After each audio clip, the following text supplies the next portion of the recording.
फाल्गुन पूर्णिमा व्रत कथा। फाल्गुन पूर्णिमा की व्रत कथा के अनुसार महर्षि कश्यप की पत्नी और दक्ष पुत्री दिति के गर्भ से हिरण्यकश्यप और हिरण्याक्ष का जन्म हुआ। दोनों ही भाई बहुत बलशाली थे। दोनों ने देवताओं को पराजित कर स्वर्ग पर अधिकार कर लिया था। उनके अत्याचार से देवलोक में हाहाकार मच गया था। तब भगवान विष्णु ने वराह अवतार लेकर हिरण्याक्ष का वध कर दिया। अपने भाई की हिरण्याक्ष मृत्यु से क्रोधित हिरण्यकश्यप भगवान विष्णु को अपना शत्रु मान बैठा। वह अपने भाई की मृत्यु का प्रतिशोध लेने के लिए भगवान ब्रह्मा की तपस्या में लग गया। उधर हिरण्यकश्यप की अनुपस्थिति में देवताओं ने दैत्यों पर आक्रमण करके स्वर्ग पर पुनः अपना अधिकार जमा लिया। हिरण्यकश्यप की पत्नी कयाधु उस समय गर्भवती थी, जिसे देवराज इंद्र ने बंदी बनाकर अमरावती ले जा रहे थे। तभी मार्ग में उन्हें देवर्षि नारद मिल गए। नारद जी ने इंद्र से पूछा, हे देवराज, आप इसे लेकर कहाँ जा रहे हैं?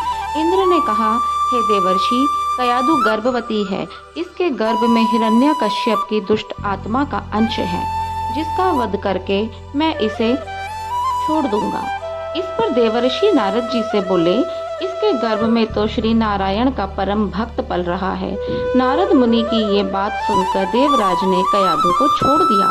फिर देवर्षि नारद हिरण्यकश्यप की पत्नी को अपने आश्रम में ले आए और बोले, जब तक हिरण्यकश्यप की तपस्या पूरी नहीं हो जाती तुम आराम से यहाँ रह सकती हो। तब से कयाधु देवर्षि नारद के आश्रम में रहने लगी और उनके दिव्य प्रवचनों का रसपान करती रही। इसका गर्भ में पल रहे शिशु पर भी बहुत गहरा प्रभाव हुआ। कुछ समय बाद कयाधु ने एक पुत्र को जन्म दिया, जिसका नाम प्रहलाद रखा गया। इधर हिरण्यकश्यप ने अपनी तपस्या पूरी कर ली और प्रसन्न होकर ब्रह्मा जी ने उसे मनोवांछित वरदान दिया, जिसके बाद वो अपने राज्य वापस लौट आया। कयाधु भी प्रहलाद को लेकर अपने पति हिरण्यकश्यप के पास आ गई। प्रहलाद जब थोड़े बड़े हुए तो उनकी शिक्षा का प्रबंध किया गया। कहते हैं कि एक दिन जब हिरण्यकश्यप अपने समस्त मंत्रियों के साथ बैठे हुए थे, तभी प्रहलाद अपने गुरु के साथ वहां आए और पिता को प्रणाम किया।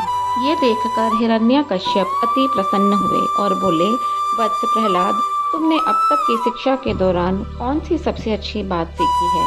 कृपया मुझे बताओ।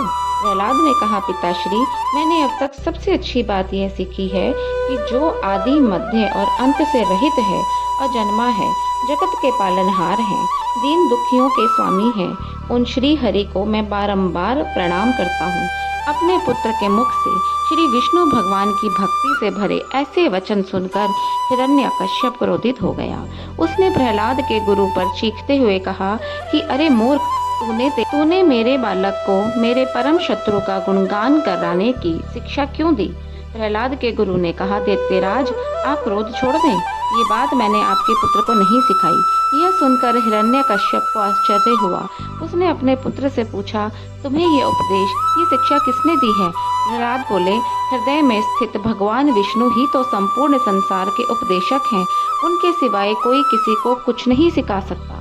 ये सुनकर हिरण्यकश्यप के क्रोध का कोई ठिकाना नहीं रहा और वो बोला कि हे मूर्ख, मेरे सामने ये विष्णु कौन है? तू क्यों बार बार उसका नाम ले रहा है?